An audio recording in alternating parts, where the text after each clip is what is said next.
talking to Jean-Bernard Guéret, and he said, one of my best friends is Philippe Kahn. And Philippe Kahn created a company called Borland, which does C++ programming, which means nothing to me, but the bottom line is that it became a very, very successful company and sold for a huge premium. And Steve looked at Jean-Bernard and said, do you honestly believe that the ultimate Frenchman that Philippe Kahn is, that if he could have stayed in France, that he would have preferred to stay in France? And the answer is, of course he would have. What that guy next to me didn't talk about is, who funded Skype?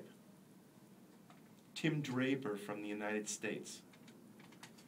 I thought it was Lithuanian, wasn't it?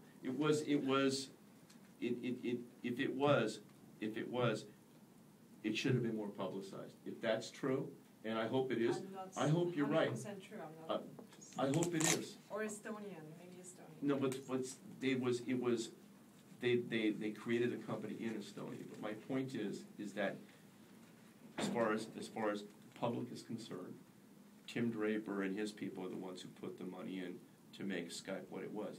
If it is true, okay, that it was European venture capitalists who put the money in, that would be great. But that's the first I've ever heard of it, and frankly, I'm a fairly well-known people. Is anyone else here aware of the fact that European venture capitalists could have had something to do with Skype?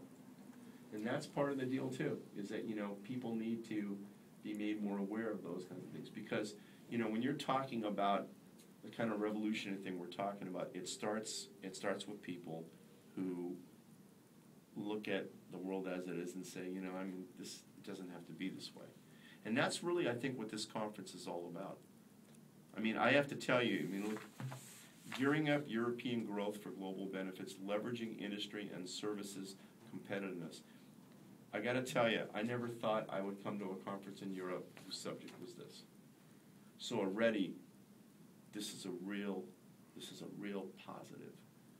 Okay, but what are all of you now willing to do, having gone to this conference, to help promote European competitiveness? Because it starts with each and every one of you guys, you know, and you have to talk to, you know, it's all about networking. People have to talk to each other and have to talk to each other and have to talk to each other. But I'm convinced that European innovation is a sleeping giant. I mean, the conference